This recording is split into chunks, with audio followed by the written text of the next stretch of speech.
Rahayu, Rahayu, jumpa lagi dengan Mbak Melati dari Jawa Timur. Kita ngobrol-ngobrol lagi tentang Nusantara. Ya, penuhi panggilan leluhurmu. Jadi sudah 600 tahun ya kita penduduk asli Nusantara itu terbungkam. Sejarah kita dijungkir balikkan tanpa bisa terhindarkan lagi ya. Strategi penghancuran budaya dan warisan leluhur kita sangat masif dan sistematis. Mereka memiliki agenda untuk menguasai negeri kita itu setotal-totalnya. Semua siapapun yang tidak mengikuti golongan mereka akan dimusnahkan. Walaupun masih banyak orang-orang yang mencintai leluhur dan budaya negeri ini, tapi jika hanya diam, maka kepunahan peradaban agung Nusantara akan benar-benar tiba. Coba siapa dan apa strategi mereka? Kita kupas. Nusantara hanya bisa dihancurkan lewat jalur budaya dan peradaban. Jika ingin menghancurkan peradaban dan budaya suatu bangsa dan menguasainya, ada 3 strategi yang harus dilaksanakan dan dijalankan oleh orang-orang tersebut. Pertama, yaitu putuskan semua hubungan para penduduknya dengan leluhurnya, dengan cara menjelek-jelekan dan menfitnah leluhurnya, ya. Leluhur bangsa sendiri difitnah-fitnah, dijelek-jelekan. Itu cara ampuh mereka. Dan sistematis dan sangat masif, terus seperti itu. 500 tahun ini, 600 tahun ini. Kedua, kaburkan sejarahnya.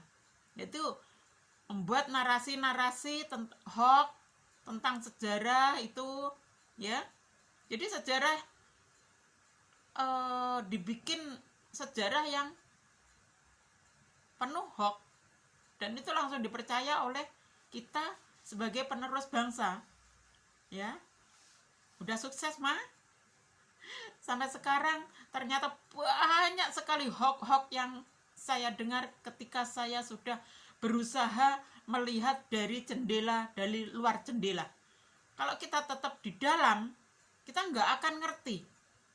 Kita akan tetap PW di dalam, posisi wena, adem, anteng, tapi kita terus berusaha menjajah, terus berusaha menguasai, itu ada.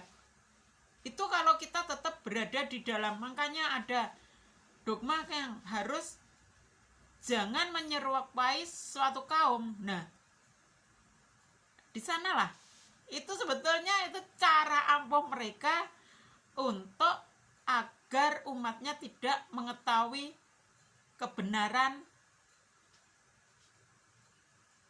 yang hakiki, yang dilihat dari luar jendela posisi kita, ya. Lalu ketiga, hancurkan bukti-bukti sejarahnya agar timbul keraguan terhadap kebenaran sejarahnya. So, mari kita ulas siapa penghancur itu, ya. Tidak usah kita menilai lah jauh lewat penelusuran sejarah gitu, nggak usah. Langsung di depan kita. Karena akan kita dapat daftar dan fakta sejarah yang sangat panjang, ya. Kalau kita harus menelusuri sejarah sampai 500 tahun ini. Sangat panjang sejarah yang ada tentang penghancuran, peninggalan peradaban Nusantara. Jadi kita cara menelusurinya kita cuma melihat yang terjadi hari ini, ya, yang terjadi di depan hidung kita saat ini. Pertama, putuskan hubungan dengan para leluhurnya, ya kan, tadi nomor 1. Nah, siapa yang paling getol mengatakan bahwa semua agama asli Nusantara, upacara Nusantara, upacara ritual Nusantara, dan kearifan lokal asli Nusantara itu dikata sirik, sesat, musyrik, dan mengundang bencana. Siapa yang getol mengatakannya? Selain para pendakwah agama gurun, siapa? Ada enggak? Dan siapa yang paling keras menolak keputusan MK bahwa agama asli Nusantara diakui negara dan boleh ditulis KTP? Mereka adalah Majelis Ulama Indonesia.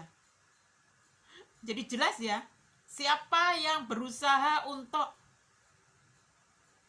apa tadi yang pertama tadi? Berusaha memutuskan hubungan kita dengan leluhur bangsa kita sendiri. Catat ya. Yang kedua tadi adalah kaburkan sejarahnya. Nah, di sini siapa dan dari golongan mana saja yang mengatakan bahwa Majapahit adalah kerajaan Islam lah, Gajah Mada itu adalah Gajah Mada lah. Siapa dan golongan mana yang menulis buku dan mengatakan bahwa Borobudur adalah buatan Sulaiman, Nabi Padang Pasir? Masih golongan Timur Tengah kan?